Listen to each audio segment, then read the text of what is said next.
காஞ்சி மகா சுவாமிகள் அருளிய தெய்வத்தின் குரல் பாகம் 4 பகுதி 334 ஜீவன் முக்தர்கள். நிஷ்டை கலைந்த பிறகும் கூட இந்த ஜீவன் முக்தர்களின் உள்ளுக்குள்ளே அனுபவம் மாறாது. நிஷ்டை கலைந்தது என்பது நம் பார்வையில்தான். நிஷ்டை கலைந்து அவர்கள் வெளி உணர்வோடு இருப்பதாக நாம் நினைக்கும்போது கூட அவர்கள் ஆத்மாவிலேயேதான் ஐக்கியமாகி இருப்பார்கள். மனசின் பந்தமும் சம்சார பந்தமும் கர்ம பந்தமும் துளி கூட இல்லாமல் இங்கேயே மோட்சம் அடைந்துவிட்ட ஜீவன் முக்தர்கள் என்று அவர்களைத்தான் சொல்வது.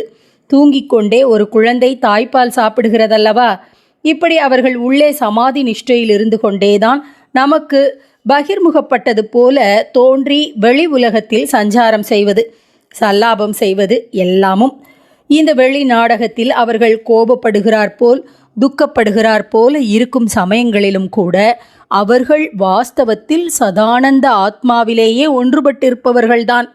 அந்த உள் அனுபவத்தை சூன்யம் என்றும் பாழ் என்றும் நம் பார்வையிலிருந்து அந்த அனுபவிகளும் கூட சில சமயங்களில் சொல்வதுண்டு. உண்மையில் அது ஆனந்த பூரிதமான நிலையே.